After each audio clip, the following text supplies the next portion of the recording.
Hi అండి అందరికీ. Welcome back to my channel all in one Mokshith vlogs. అందరూ ఎలా ఉన్నారు? బాగున్నారా? మేము కూడా చాలా చాలా బాగున్నాము. ఈరోజు మన వీడియో వచ్చేసి సింపుల్ అండ్ టేస్టీగా గారెలు అనమాట. గారెలే కదా, చాలా ఈజీ కదా, ఇది కూడా వీడియోనా అని మీరు అనుకోవచ్చు. చాలామంది గారెలు మిక్సీలో పిండి మనం వేస్తే గట్టిగా వస్తాయి అని చెప్పేసి అనుకుంటారు కదా, కానీ అలా ఏముండదండి. మిక్సీలో వేసినా కానీ గారెలు చాలా మెత్తగా, మంచిగా లోపల మెత్తగా, అలాగే బయట క్రిస్పీగా వస్తాయి అన్నమాట. అసలు గట్టిదనమే ఉండదు. ఒకసారి నేను చెప్పిన ప్రాసెస్లో మీరు కూడా ట్రై చేయండి, చాలా బాగా వస్తాయి గారెలు. ముందుగా ఒక బౌల్లోకి 1 గ్లాస్ వరకు మినపగుళ్ళని తీసుకోవాలి. వీటిని 2 సార్లు వాటర్ పోసుకొని వాష్ చేసుకోవాలి. తర్వాత ఈ వాటర్ అంతా వంపేసుకొని దీంట్లోకి ఇంకొంచెం సరిపడినన్ని వాటర్ని యాడ్ చేసుకొని ఓవర్ నైట్ నానబెట్టేసుకోవాలన్నమాట. ఓవర్ నైట్ టైం లేనప్పుడు ఒక 5-6 అవర్స్ అయినా నానబెట్టుకోవచ్చు. పప్పు చక్కగా నానితే గారెలు అనేవి మెత్తగా వస్తాయండి. ఇది ఒకటి గుర్తుంచుకోండి. తినే సోడా కానీ ఏమీ వేయాల్సిన అవసరం లేదు. చాలామంది మిక్సీలో పిండి వేసి గట్టిగా వచ్చేటప్పుడు కొంచెం తినే సోడా వేస్తుంటారు. అసలు అలా ఏమీ వేయద్దు. ఏమీ వేయకుండా మిక్సీలో వేసిన మంచి మెత్తటి గారెలు అయితే మనకు రెడీ అయిపోతాయి. ఇప్పుడైతే దాని మీద మూత పెట్టేసుకొని నైట్ అంతా నేను నానబెట్టేశాను. మార్నింగ్ చూస్తే చక్కగా పప్పు నానిపోయింది కదా. దీన్ని ఇంకొకసారి ఈ వాటర్ అంతా వంపేసి ఒక్కసారి వాష్ చేసుకొని ఇప్పుడు మిక్సీలోకి వేసేసుకోవడమే. తినే సోడా, మైదా ఇలాంటి మిక్స్ చేస్తూ ఉంటారు. అలా ఏం మిక్స్ చేయవలసిన లేదండి. ఒట్టి మినపప్పుతోనే మంచి మెత్తటి గారెలు అయితే నేను ఈరోజు మీకు చూపించబోతున్నాను. ఇక్కడైతే పప్పుని వాష్ చేసేసి మిక్సీ జార్ తీసుకున్నాను. మిక్సీ జార్లోకి పప్పుని యాడ్ చేసుకుంటున్నాను.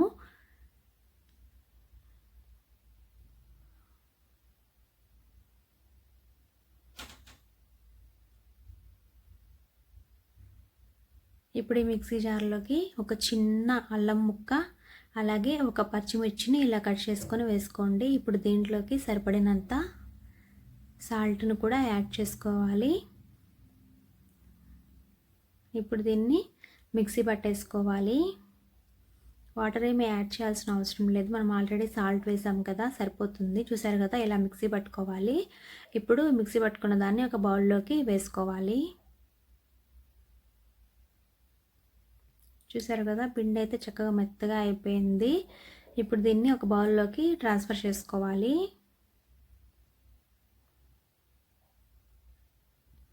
అల్లము, పచ్చిమిర్చి కూడా చక్కగా మెత్తగా నలిగిపోయినాయి అన్నమాట. ఇలా బౌల్లో వేసుకొని సేమ్ మళ్ళీ ఇంకొంచెం పప్పు ఉంది, ఆ పప్పును కూడా సేమ్ ఇలాగే ఇదే ప్రాసెస్లో మిక్సీ జార్లోకి వేసేసుకోవాలి. నేను ఇక్కడ అల్లము, పచ్చిమిర్చి మళ్ళీ వేయట్లేదు, ఎందుకంటే ఆల్రెడీ వేసిందే సరిపోతుంది, అందుకే వేయట్లేదు. ఈ పప్పు వేసేసుకొని దీంట్లోకి కొంచెం సాల్ట్ అయితే యాడ్ చేసుకుంటున్నాను. ఆ సాల్ట్ వేసుకొని మళ్ళీ దీన్ని మిక్సీ పట్టుకోవాలి. మీకు మరీ మెత్తగా ఇష్టం లేకపోతే కొంచెం బరక్కైనా పట్టుకోవచ్చు, కానీ నేను కొంచెం మెత్తగానే పట్టాను, టేస్ట్ బాగుంటుంది ఇలాగైతే. చూసారు కదా, సేమ్ దీన్ని కూడా మళ్ళీ మిక్సీ పట్టేశాను. ఇప్పుడు దీన్ని కూడా ఒక బౌల్లోకి ట్రాన్స్ఫర్ చేసేసుకోవటమే. ఇలా బౌల్లో వేసుకున్న తర్వాత ఈ రెండింటిని కూడా మంచిగా మిక్స్ చేసేసుకోవాలి. ఒక 2 మినిట్స్ పాటు మిక్స్ చేసుకోవాలి. ఏం తినే సోడా కానీ ఏమీ వేయొద్దండి, చక్కగా వస్తాయి గారెలు అయితే. సేమ్ ఇలాగే ట్రై చేయండి మీరు కూడా. ఇలా మిక్స్ చేసిన తర్వాత ఇప్పుడు దీంట్లోకి సన్నగా కట్ చేసి పెట్టుకున్న ఆనియన్స్ని యాడ్ చేసుకోవాలి. మీరు కావాలంటే కొత్తిమీర, పుదీనా యాడ్ చేసుకోవచ్చు. నేనైతే ఇక్కడ కొత్తిమీర, పుదీనా అవేమి వేయట్లేదు, ఆల్రెడీ అల్లం, పచ్చిమిర్చి వేసాను కదా, అందుకే ఓన్లీ ఆనియన్స్ ఒక్కటే యాడ్ చేస్తున్నాను. ఆనియన్స్ కూడా వేసేసుకొని మంచిగా మిక్స్ చేసేసుకోవాలి. ఒకసారి సాల్ట్ సరిపోయిందో లేదో చెక్ చేసుకుంటే సరిపోతుంది. సాల్ట్ సరిపోతే ఇంకా యాడ్ చేయాల్సిన అవసరం లేదు, చాలకపోతే కొంచెం యాడ్ చేసేసుకొని మిక్స్ చేసేసుకోవచ్చు. ఇప్పుడే ఆనియన్స్ కూడా ఇలా మిక్స్ చేసేసుకొని ఒక 2 మినిట్స్ పాటు పక్కన పెట్టుకోవాలి. ఈలోపు స్టవ్ మీద ఆయిల్ పెట్టుకొని వేడి చేసుకోవాలి. ఆయిల్ వేడైన తర్వాత ఇలా టీ స్ట్రైనర్తో కానీ లేదంటే ఏదన్నా కవర్తో కానీ మనం గారెల్ని వేసుకోవచ్చు. నేనైతే ఇక్కడ టీ స్ట్రైనర్తో అయితే గారెలు వేస్తున్నాను. కొంచెంగా పిండి తీసుకొని వాటర్లో డిప్ చేసుకుంటూ లేదంటే మజ్జిగలో అయినా డిప్ చేసుకోవచ్చు. మజ్జిగలో డిప్ చేస్తే గారెలు ఇంకా మంచి కలర్ వస్తాయి అన్నమాట. నేనైతే ఇక్కడ వాటర్తో చేస్తున్నాను ప్రజెంట్. వాటర్లో ఇలా డిప్ చేసుకొని టీ స్ట్రైనర్ మీద కొంచెం పిండి తీసుకొని ఇలా గారెలాగా వత్తుకుంటే తర్వాత ఆయిల్లో వేసుకుంటే గారెలు అయితే రెడీ అయిపోతాయి. చూసారు కదా, నేనైతే ఇక్కడ ఒక్కొక్కటి అలా చేసేసి ఆయిల్లో అయితే వేస్తున్నాను. ఇదైతే చాలా ఈజీగా ఉంటుంది. లేదంటే మీరు కవర్ మీదైనా చేసుకోవచ్చు. లేదంటే ఇంకా చేయాలి అనుకుంటే స్పీడ్గా మనం చేతితో చేసేసుకొని వేసేసుకోవచ్చు అనమాట. ఆయిల్లో అలా అయినా వేసుకోవచ్చు. నేనైతే ఇక్కడ ఒక్కొక్కటి ఇలా ఆయిల్లో వేస్తున్నాను. ఇక్కడ ఆయిల్కి అంటే ప్యాన్కి సరిపోయినన్ని అయితే యాడ్ చేస్తున్నాను. నాకైతే ఇక్కడ 5 సరిపోయినాయి అనమాట. ఆ 5 యాడ్ చేసేసాను.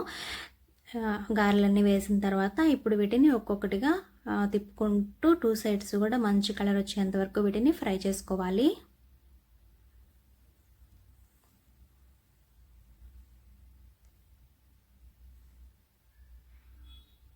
చూసారు కదా, గారెలు అయితే కలర్ వచ్చేసినాయి అనమాట. ఇప్పుడు వీటన్నిటిని ఒక ప్లేట్లోకి తీసేసుకోవాలి. ఈ టీ స్ట్రైనర్తో వేయటం వల్ల ఏంటంటే చక్కగా అన్నీ కూడా ఒకే షేప్ వస్తాయి అన్నమాట. గారెలు పర్ఫెక్ట్గా వస్తాయి. అందుకే ఇలా యూజ్ చేస్తే మీకు త్వరగా అయిపోతుంది. లేదు హ్యాండ్తో వేయాలి అనుకుంటే హ్యాండ్తో కూడా వేసేసుకోవచ్చు. ఇలా తీసేసిన తర్వాత సేమ్ మళ్ళీ అదే ప్రాసెస్లో గారెల్ని చేసుకొని టీ స్ట్రైనర్ మీద మళ్ళీ అలాగే ఆయిల్లో వేసుకొని వాటిని కూడా ఫ్రై చేసుకోవాలి. ఇక్కడ నేను వీడియోలో చూపిస్తున్నాను కదా, సేమ్ అలాగే మీరు కూడా ట్రై చేయండి. చాలా సింపుల్ అండ్ ఈజీగా అయిపోతుంది.